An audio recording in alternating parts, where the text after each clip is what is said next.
صلوا معي على النبي، اللهم صل عليه وعلى آل محمد، زيدوا بالصلاة عليه. صلوا معي على النبي، اللهم صل عليه. السلام عليكم ورحمة الله وبركاته. اخوانا واخوات عاملين ايه؟ يا رب تكونوا بخير ونكون على تواصل في الخير دايما. موضوع حلقتنا النهاردة، طبعا الحلقة دي لحساب متابع عندي اسمه رياض الجنة. كان سألني قال لي انا عاوزة اربي مجموعة سلالات من الدجاج في مكان صغير. يعني هو لاحظ ان انا عندي مربية كذا سلالة من الدجاج في اقل مساحة. فطبعا انا مش عارفه ارد على السؤال ده، على التعليق ده في تعليق ده عاوز حلقه عشان ايه اصور له البوكسات اللي عندي واصور له المقاسات وكده. طبعا انا محضره معايا متر اهو. بالنسبه للبوكسه دي انا بسميها بوكسه، مش عارفه في ناس بتسميها حضانه ولا معرفش ايه، هي لها كذا مسمى تاني بس دي انا بسميها بوكسه. تمام، مش عارفه لها اسم تاني، اسمه ايه كده تاني يا ربي؟ انا فصلت عشان افتكر وبرضه ما افتكرتش، مش مشكله. المهم دي بوكسه طبعا اللي الجنب ده كله سلك اهو. تمام، ده طبعا احنا شاريينها على وضعها كده صغيره جدا. عاوزين نقيس العرض والطول، ليه جايبينها صغيره؟ للتحضير. عاوزين نقيس العرض بتاعها والطول.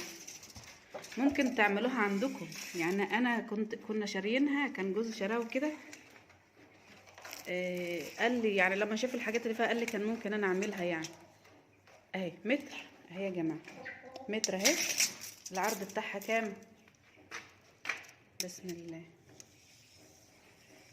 العرض بتاعها 60 متر في 60 متر في 60.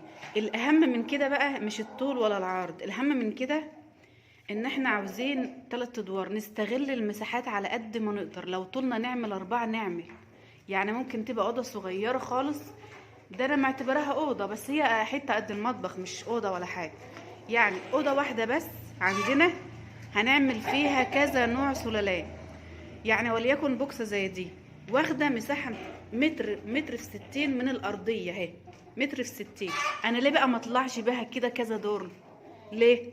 يعني مثلا بدل ما هي 3 اعملها 4، ما اروحش اعمل مثلا متر في 60 واعمله دور واحد وخلاص كده. احنا هدرنا المساحه اللي عندنا في البيت، في الحته في الاوضه اللي احنا فيها.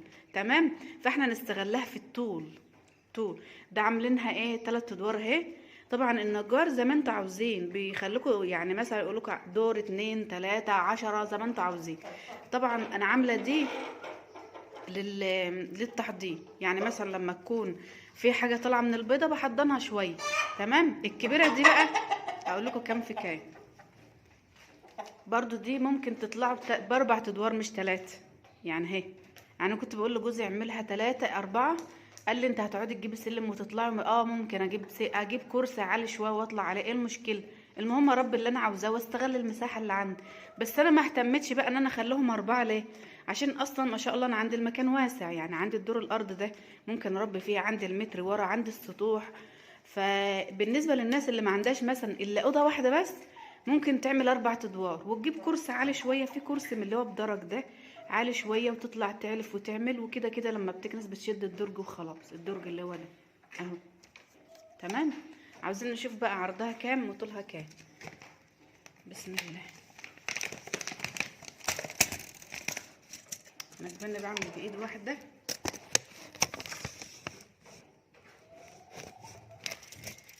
دي بقى عرضها شويه، دي 70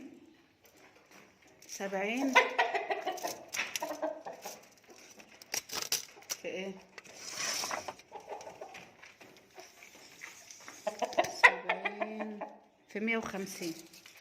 70 في 150 بتاخد بسم الله ما شاء الله، بتاخد يعني ممكن تاخد بط. يعني لو بالنسبه للناس اللي عاوزه تربي بط ممكن تاخد بط لحد شهرين وتنزلوه. يعني هو البط اصلا ساعات بيقعد 3 شهور وساعات بيقعد 4. انا بالنسبه لي بسيب البط 4. دي ممكن تاخد بط لحد شهرين، انا جربت فيها والله بط لحد شهرين. تمام. وبتاخد فراخ لحد الذبيح، يعني 70 في متر ونص او 60 في متر ونص. المساحة حلوة قوي وكافية جدا. طبعا انا حاطة هنا هندي اهو، فراخ هندي اهي. بس انا كده بس اعمل لكم الفلاش اهي. في بتاع دي طبعا بتبيض. تحت فيتنامي اهو،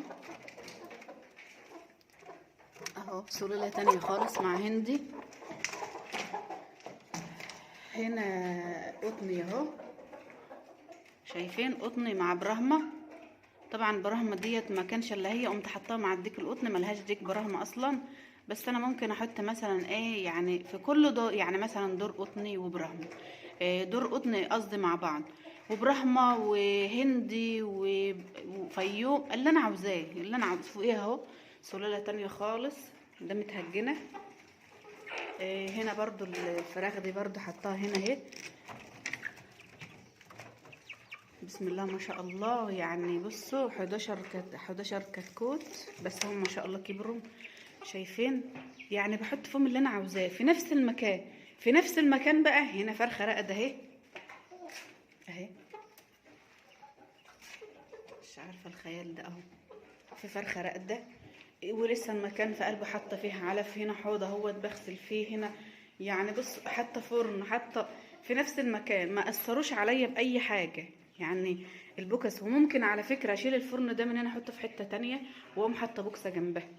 ممكن المكان ده ياخد بوكستين جنب بعض، اربي بقى اللي انا عاوزاه. ممكن اخصص بوكسه زي دي، احنا قسناها الوقت 70 في متر ونص.